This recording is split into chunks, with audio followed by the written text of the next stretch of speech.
Hai semua, selamat datang di channel Baca Saham. Pada video ini, kita akan bahas satu topik dengan judul investasi jangka panjang atau trading jangka pendek. Untuk itu, simak video ini sampai habis ya, agar mendapat pemahaman yang utuh. Pembahasan ini sudah ada sejak zaman batu, alias sudah sering diperdebatkan oleh banyak orang. Ada yang mengaku sebagai investor dengan berpatokan pada fundamental dan di-hold dalam jangka panjang. Biasanya, patokan yang dipakai adalah Warren Buffett atau Lo Keng Hong. Ada juga yang mengaku sebagai trader dengan berpatokan pada analisa chart dan melakukan aksi jual beli jangka pendek atau menengah. Nah, masalahnya, yang mengaku investor saat harga saham naik berapa persen saja, langsung dijual untuk realisasi keuntungan. Yang mengaku trader saat harga saham turun cukup dalam, membatalkan cut loss dan memilih di hold saja, dengan alasan fundamentalnya kan bagus, padahal karena takut cut loss. Jadi sebenarnya, lebih baik mana sih? Investasi jangka panjang atau trading jangka pendek? Sebelum kamu berdebat panjang lebar, harus diingat bahwa tujuan kita semua di pasar modal hanya satu, yaitu profit, cuan, dan keuntungan. Tidak peduli seperti apapun metode yang kamu gunakan, apabila bisa mendapatkan profit konsisten dalam jangka panjang dengan persentase yang memuaskan, itu merupakan metode terbaik. Nah, pada video ini, saya mau sharing beberapa pandangan dan pengalaman saya tentang dua hal ini. Namun, harus diingat bahwa ini hanya dari sudut pandang saya pribadi, dan tidak ada jaminan kebenarannya. Selalu disclaimer on ya. Pertama, dari sisi psikologi. Seorang investor lebih sabar untuk menerima apabila saham yang dimiliki mengalami penurunan cukup besar dalam beberapa waktu. Sedangkan, trader merupakan orang-orang yang lebih memilih cut loss dengan persentase kecil dibanding melihat sahamnya floating loss dengan persentase yang besar. Inilah masalah pertama yang harus diidentifikasi. Apakah kamu siap untuk melihat portofolio merugi belasan sampai puluhan persen? Jika siap, mungkin investasi jangka panjang bisa kamu terapkan. Namun, jika tidak, lebih baik kamu menjadi seorang trader. Bagaimana dengan Mimin sendiri? Saya pribadi menerapkan kedua hal itu, yaitu investasi jangka panjang dan trading jangka pendek. Namun, mayoritas dana saya tetap berada di akun investasi. Nah, seperti yang sudah dibahas pada video dengan judul Portofolio Manajemen ala Baca Saham, saya punya dua akun sekuritas yang bertujuan untuk memisahkan tujuan investasi dan trading. Selain itu, dari jumlah saham, akun invest saya hanya batasi untuk 3 saham, dan akun trading dibatasi 5 saham saja. Nah, karena menjalani dua hal secara bersama-sama, otomatis psikologi saya harus diperketat. Di akun investasi, saya sudah siap menerima apabila terjadi penurunan harga saham yang mungkin bisa mencapai belasan sampai puluhan persen. Sedangkan di akun trading, saya siap untuk melakukan cut loss apabila terjadi penurunan harga saham yang melebihi batas yang sudah ditetapkan. Meskipun nama sahamnya sama, eksekusi yang dilakukan tetap harus berbeda, di mana akun invest di hold dan akun trading di cut loss. Ingat, disiplin itu penting, agar kita tidak menjadi bunglon di pasar modal. Kedua, dari sisi metode analisa.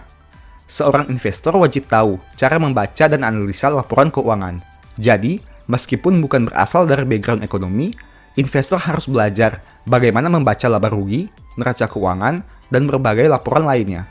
Sedangkan, seorang trader tidak wajib mengetahui hal itu, dan lebih fokus kepada analisa price action atau pergerakan harga.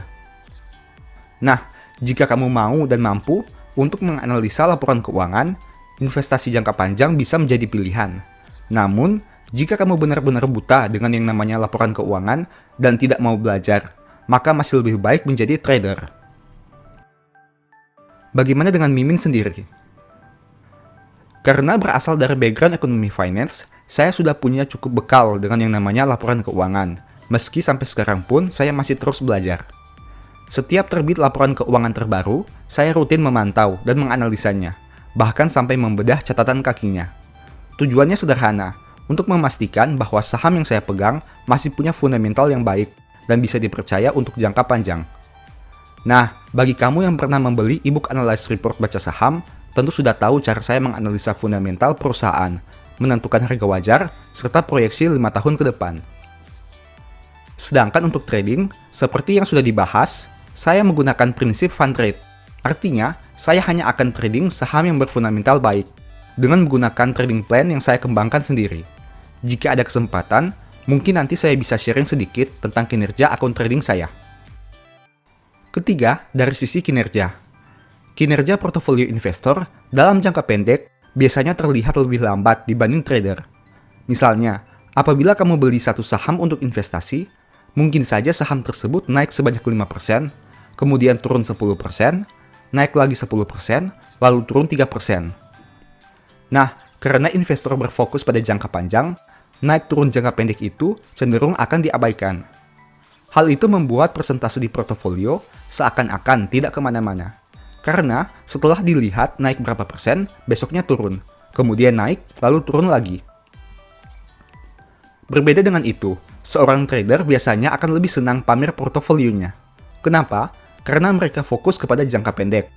Artinya, jika misalnya saham naik 5% dan menyentuh titik take profit, trader bisa jual saham itu dan langsung klaim bahwa dia sudah profit 5%. Sedangkan investor tidak bisa klaim apa-apa karena saham tersebut belum dijual atau direalisasikan. Jadi, apabila kamu orang yang tidak bisa melihat persentase portofolio naik turun, mungkin trading jangka pendek menjadi pilihan yang tepat. Sedangkan, jika kamu tidak pusing dengan naik turun jangka pendek, investasi bisa menjadi solusinya. Bagaimana dengan Mimin sendiri? Berdasarkan rekapan kinerja yang saya buat untuk 2 tahun terakhir, kinerja akun invest dan trading saya adalah sebagai berikut. Di tahun 2018, saat IHSG minus 2,64%, akun trading menghasilkan keuntungan total portofolio sebanyak 16,38%, dan akun trading hanya 4,02%.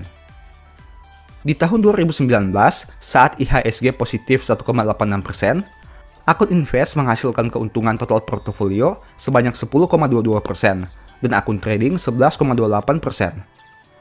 Dari kondisi 2 tahun itu, dapat diamati, baik akun invest dan trading pastinya lebih baik dibandingkan kinerja IHSG. Jika di breakdown, tahun 2018, akun invest saya lebih tinggi persentasenya, sedangkan tahun 2019, akun trading saya unggul tipis dibanding akun invest.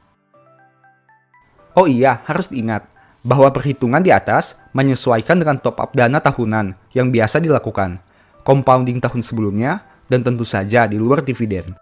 Itulah alasan kenapa pencapaian terlihat tidak terlalu besar, dan hanya belasan persen.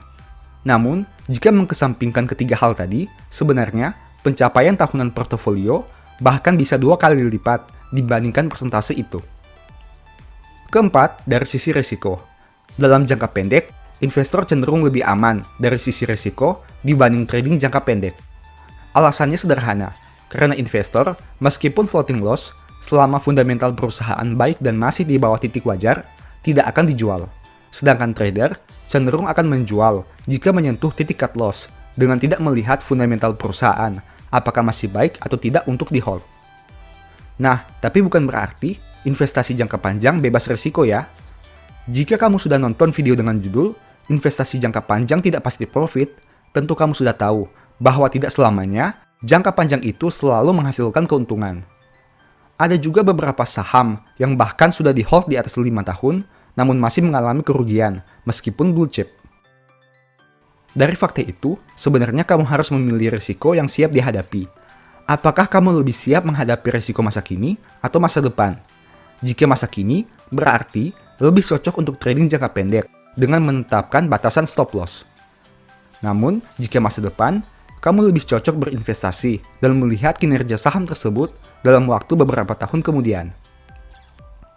Nah, di sini sudah jelas bukan bahwa baik trading atau investasi itu punya risiko dan keuntungannya masing-masing.